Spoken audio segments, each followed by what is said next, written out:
안녕하세요. ESF 김심원 간사입니다. 7월 11일 화요일 일용할 양식 본문 말씀은 민수기 32장 1절로 15절 말씀, 르우벤 갓 지파의 계획입니다. 오늘 말씀은 이스라엘 공동체에 찾아온 위기를 보여주고 있습니다. 본격적인 정복 전쟁을 앞두고 이스라엘 공동체 안에 일어난 균열과 동상이몽, 그것이 위기였습니다. 가나안을 정복하여 하나님의 나라를 재건해야 할 이스라엘은 마침내 요단 동편을 정복하고 가나안 땅 입성을 앞두고 있었습니다. 르우벤과 갓을 제외한 모든 지파는 하나님이 주실 땅을 차지할 기대로 가득 차 있었으나 르우벤과 갓 자손들은 요단 동편에서 이미 정복한 두 땅을 보고 욕심을 냈습니다. 하나님이 주신 가나안이 아닌 요단 동편의 목축에 용이한 야셀과 길르앗 땅을 가지고 싶어 했습니다. 그래서 그들은 4절에서 5절과 같이 이 땅을 우리가 차지하게 하고 정복전쟁에서 손을 떼겠다고 말합니다. 두 지파가 합세하여 사명을 가지고 가나안으로 진격해야 할 이스라엘의 열정에 찬물을 붓고 있습니다. 마태복음 6장 31절로 33절에서 예수님은 이렇게 말씀하십니다. 그러므로 염려하여 이르기를 무엇을 먹을까, 무엇을 마실까, 무엇을 입을까 하지 말라. 이는 다 이방인들이 구하는 것이라. 너희 하늘 아버지께서 이 모든 것이 너희에게 있어야 할 줄을 아시느니라. 그런즉 너희는 먼저 그의 나라와 그의 의를 구하라. 그리하면 이 모든 것을 너희에게 더하시리라. 하나님의 자녀들은 먹고 사는 것을 목적으로 사는 자가 아닙니다. 하나님의 공동체의 목적은 잘 먹고 잘 사는 것에 있지 않습니다. 하나님의 자녀들이 바라고 구해야 할 제목은 분명합니다. 그러나 오늘 르우벤과 갓 자손들은 하나님의 기뻐하시는 뜻을 저버리고 순전히 자신들의 배를 위한 선택을 합니다. 이 욕심이 곧 공동체의 위기로 연결되었습니다. 7절에 보여진 모세의 분노는 하나님의 마음을 대변합니다. 너희가 어찌하여 이스라엘 자손에게 낙심하게 하여서 여호와께서 주신 땅으로 건너갈 수 없게 하려 하느냐. 르우벤과 갓 자손들은 그토록 부족함 없이 채우시고 입히셨던 하나님을 신뢰하지 못했습니다. 이들이 부렸던 욕심은 이스라엘 전체에 악영향을 미쳤습니다. 모세가 분노하여 르우벤과 갓 자손을 엄하게 꾸짖은 이유는 그뿐만이 아니었습니다. 바로 이들의 요청에는 하나님이 주신 사명을 선택사항으로 여기고자 하는 악한 마음이 숨어 있었기 때문입니다. 이 두 지파의 자손들은 가나안 정복이라는 이스라엘의 공통된 목표를 가볍게 생각했습니다. 자신들은 남은 지파들의 도움을 받아 땅만 얻으면 된다는 이기적인 선택을 했습니다. 이는 사명에 대한 불순종이며 구원받은 목적을 상실한 상태를 여실히 드러내는 모습입니다. 그러나 구원받은 하나님의 자녀들의 사명과 고난에 대하여 성경은 이렇게 증언하고 있습니다. 자녀이면 또한 상속자, 곧 하나님의 상속자요 그리스도와 함께한 상속자니 우리가 그와 함께 영광을 받기 위하여 고난도 함께 받아야 할 것이니라. 하나님의 자녀된 우리에게 아버지의 뜻을 이루기 위한 고난과 어려움은 필연적인 것입니다.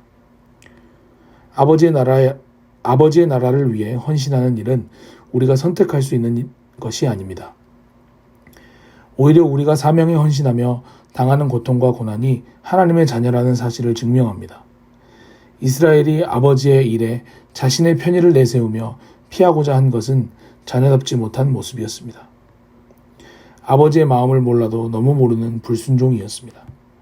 모세는 하나님의 마음으로 그들을 돌이키고자 한 것입니다. 오늘 이 아침 르우벤과 갓 자손의 모습을 보며 나를 돌아보기를 원합니다. 영광스럽고 위대한 하나님의 자녀인 우리는 오늘 무엇을 추구하며 살고 있습니까? 먹고 사는 문제에 빠져 사명을 저버린 이들과 같은 모습이 있지는 않습니까? 오늘 이 말씀을 통해 내 안에 있는 죄악과 어리석음을 깨닫게 하신 하나님께 감사하며 하나님의 뜻에 다시 우리의 마음을 집중하는 은혜가 있기를 소망합니다.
있습니다.